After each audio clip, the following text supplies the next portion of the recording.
நமஸ்தே. தமிழில் சொல்லணுமா இங்கிலீஷ்? என் பேர் குருஜி ஜெயராஜ்.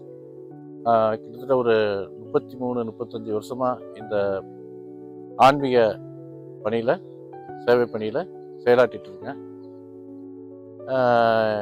இது வரைக்கும் ஒரு தோராயமான முறையில் ஒரு 30,000க்கு மேலே பலன் படித்ததாக இருக்கிறதுக்கான அமைப்பு. ஆனால் நான் துல்லியமாக கணக்கு வச்சுக்கல.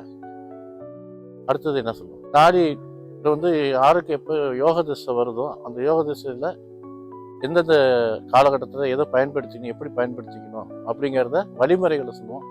வழிமுறைகளை நீங்கள் அதை பின்பற்றினாலே உங்களுடைய வாழ்க்கைங்கிறது அதிர்ஷ்டமான வாழ்க்கையாகவும் முன்னேற்றமான வாழ்க்கையாகவும் இருக்கும். இது அப்படிலாம் மானிடர்களை பிரிக்கிற மாதிரி அப்படிலாம் கிடையாது. இது வந்து பொதுவாக மானிடனாக பிறந்த எல்லாருக்கும் இருக்கு. இது ஆன்மீகத்தில் ஈடுபாடு உள்ளவங்க, ஆன்மீகத்தில் நம்பிக்கை உள்ளவங்க, தன்னுடைய எதிர்கால பலனை தெரிஞ்சுக்கணும். அவங்க விருப்பப்பட்டு ஒரு அர்ப்பணிப்போட வரும்போது தான் அவங்களுக்கு சூடிக்கு உண்டான பலன், சூடிக்கு உண்டான ஆதாரம் தெரியும். பொதுவாக இந்த நாடி ப்ராசஸ் எப்படின்னு பார்க்கும்போது, ஆண்னா வலது கை பெருவிரல் ரேகையும், பெண்ணுனா இடது கை பெருவிரல் ரேகையும் சாட்சியாக வச்சு அந்த ரேகைக்கு ஒவ்வொரு பேர் உண்டு. எப்படி பிறந்த குழந்தைக்கு அவங்க அப்பா அம்மா பேர் வச்சிருக்காங்களோ அது மாதிரி ரேகைக்கு ஒரு பேர். அந்த பேர் அடிப்படையில் அந்த ரேகையை உண்டான சூடியை தேர்ந்தெடுத்து அதில் நான் எடுத்து அவங்களுக்கு உண்டான பலனெல்லாம் படிக்கும்போது அவங்களுடைய பெயர், அப்பா பெயர், அம்மா பெயர், திருமணம் ஆயிருந்தால் மனைவியோட பெயர், மற்றபடி உடன் பிறந்தவர்கள், அவர்களுடைய வாழ்க்கை முறை, இவருடைய வாழ்க்கை முறை, எத்தனை குழந்தைகள், எல்லா விதமான அமைப்பும் அதில் அவங்களுக்கு சரியாக வரணும். அது சரியாக வருது வரல அப்படிங்கிறது நமக்கு தெரியாது. அவங்க யாரும் நம்ம யாரும் வரும்போது தான் அவங்கள நமக்கு அறிவுவோம். அப்போ அந்த காலகட்டத்தில் அப்போ அவங்க வரக்கூடிய அந்த ரேகை கொடுத்தவங்க ஒத்துக்கிட்டு இதுதான் என்னுடைய ஓலைன்னு அவங்க சொல்லும்போது மேற்கொண்டு அவங்களுடைய பலனை எடுத்து நாங்கள் படிப்போம்.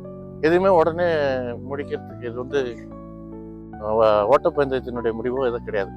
இது வந்து பொறுமை நிதானத்தோட செயல்பட்டால் தான் முடிக்க முடியும். எடுத்த விட முடிக்கணுங்கிறது இதில் பாசிபிள் இல்லை. இது பொறுமையே நிதானம், அவங்க வழிகாட்டு முறையை பின்பற்றும் போது படிப்படியே நடக்கிறதுக்கான அமைப்பு யோகம். இதில் மதமோ இனமோ கிடையாது. மானிடனாக பிறந்த ஒவ்வொருவனுக்கும் விதி அமைப்பு இருந்தால் அந்த ஓலசிவனுடைய விவரங்கள் கிடைக்கும். அதை அவன் பார்க்கணுன்னு அமைப்பு இருந்தால், அந்த பாக்கியம் இருந்தால் அந்த சூரியனுடைய எதிர்கால பலனை அவர் தெரிஞ்சுக்க முடியும். இதில் வந்து இது வழிகாட்டும் போது அவங்க அந்த பார்க்குறவங்க நடக்கும்போது தான் இது உண்மைன்னு அவங்க உணர்வாங்க.